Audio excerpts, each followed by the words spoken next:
ឃើញចឹងខ្ញុំគិតថាការខំប្រឹងប៉ុនខ្ញុំខំចាំពួកវាតាំងពីទូការណែនាំព្រានបដៅពួកវាតាំងពីទូចមកមិនអត់ប្រយោជន៍ទេចឹងបានថាកុំឲ្យវាតម្លៃគ្នានៅពេលណាដែលគ្នាធ្វើខុសម្ដងម្កាលការកំហុសទាំងអស់នោះគ្នាធ្វើទៅដើម្បីការពារម្ចាស់ក៏ថាបានបើសិនជាកំហុសទាំងអស់នោះយើងមើលទៅយើងមិនពេញចិត្តយើងអាចព្រានបដៅណែនាំវាបានហើយខ្ញុំហ៊ាននិយាយអញ្ចឹងដោយសារខ្ញុំជាអ្នកចិញ្ចឹមឆ្កែមកច្រើនដែរហើយចិញ្ចឹមមានទាំងឆ្កែកាចរហូតដល់បដៅវាខ្លាចជាឆ្កែដែលស្លូតហើយចេះស្ដាប់ប្រកបនិងឆ្កែខ្ញុំចិញ្ចឹមខ្លះទៀតចាំមើលតែផ្លូវខ្ញុំនៅផ្ទះអាំងចាប់មន់ស៊ីឆ្កែខ្លះទៀតអីគឺថាពេលវាឈឺជុះនោមអីវាអត់ទៅព្រៃហើអីជុះទេវាជុះដាក់តែក្បែរផ្ទះយើងហ្នឹងអញ្ចឹងកំហុសទាំងអស់ហ្នឹងមិនមែនមកពីពួកវាទេគឺមកពីយើងអ្នកដែលចិញ្ចឹមពួកវាហើយមិនណែនាំពួកវាល្វីល្វល់នឹងទង្វើពួកវាធ្វើអញ្ចឹងហើយបានជាពួកវាតែងតែបកនៅរាល់កំហុសទាំងអស់ហ្នឹងអញ្ចឹងថ្ងៃហ្នឹងខ្ញុំសូមមកនិយាយពីបងម៉ែអាពាវិញបងម៉ែអាពាជាឆ្កែមួយដែលកាចហើយចូលចិត្តចំណែនទៀតឲ្យតែឃើញខ្ញុំលេងមាន់ឬក៏លេងអីហ្នឹងមាន់ហ្នឹងដឹងតែងាប់ប៉ុនវាហើយគ្រប់ពេលដែលវាខាំមាន់គឺតែងតែគ្មានអវត្តមានខ្ញុំនៅផ្ទះទេពេលដែលខ្ញុំទៅធ្វើការបាត់អីចឹងអាហ្នឹងវាខាំហើយដល់ពេលឃើញអញ្ចឹងខ្ញុំតែងតែយកមាន់ដែលវាខាំហ្នឹងរត់ឲ្យខ្លោចហើយយកមកប្រឡាក់ជាមួយម្ទេសយកទៅញុកមាត់វា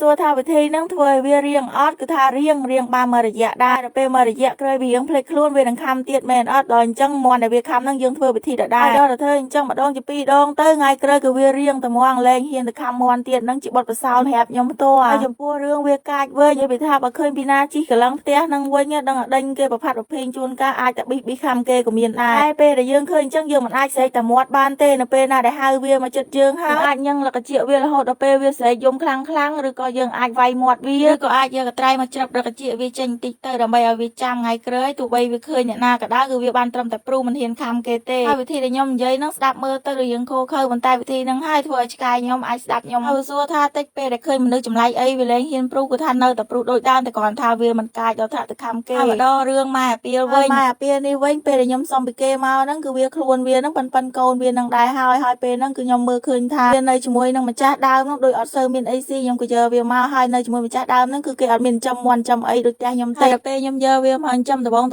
នឹងឲ្យតែឃើញខ្ញុំព្រាកអង្គព្រាកអីឲ្យមាន់ហ្នឹងវាដេញមាន់ខាំមាន់តាមមុខខ្ញុំហ្នឹងអញ្ចឹងខ្ញុំក៏ធ្វើវិធីដែលខ្ញុំនិយាយមុនហ្នឹងហើយតាំងពីនោះមកម៉ែអាពាក៏លែងហ៊ានខាំមាន់ហើយពេលណាដែលមានឆ្កែចម្លែកអីមកដេញមាន់ក៏វាជួយដេញការពារមាន់វិញដែរហើយម្ដងវគ្គអាពានេះវិញម្ដងគឺថានៅពីតូចវិញដែលវាចេះដើរតេតាសបើម៉ែវាហើយហ្នឹងវាតែងតែជួសនោមដាក់នឹងឥតនឹងឲ្យខ្ញុំលើករាល់ថ្ងៃតែឃើញអញ្ចឹងខ្ញុំគិតថាបើមិនបដៅវាតាំងពីតូចទេធំទៅច្បាស់ហើយដឹងថាវាដើរជួសតែជុំវិញផ្ទះហ្នឹងអញ្ចឹងគ្រប់ពេលដែលវាបើម៉ែវាហើយខ្ញុំតែងតែលើកយកវាទៅដាក់នៅឆ្ងាយពីផ្ទះឲ្យវាជួសនោមហើយអញ្ចឹងទៅដល់ហើយយើងហៅវាមកវិញមកហើយតាំងពីតូចហ្នឹងមករហូតដល់ធំហ្នឹងខ្ញុំមិនដែលចេះហត់មាត់ហើយនឹងអាចលើកនោមវាដូចពីមុនទៀតទេហើយខ្ញុំនិយាយអញ្ចឹងបងច្បាស់គិតថាបងណែនាំបានចេះតែស្ដាប់អញ្ចឹងចោលពាធ្វើបាបគេរាល់ថ្ងៃមិនក៏មិនណែនាំវាទៅពិតទៅធម្មជាតិឆ្កែឲ្យតែវាមានគ្នាច្រើនតែងតែមានអាអ្នកខ្លាំងនិងអាអ្នកខ្សោយហើយធម្មជាតិនឹងហើយដែលធ្វើឲ្យខ្ញុំមិនអាចកែច្រឹកអាពាលបានមិនមែនបានន័យថាឲ្យតែពេលធ្វើខុសគឺខ្ញុំអត់ស្ដីអត់វាយទេគឺថាខ្ញុំវាយខ្ញុំស្ដីដូចតែគ្នាហ្នឹងខ្ញុំមិនចេះតែបដ ாய் ឲ្យវាដើរខំគេបានសាច់ចិត្តនោះទេឲ្យវាពាលមើលតែពាលឲ្យត្រូវមានកលៈទេសៈ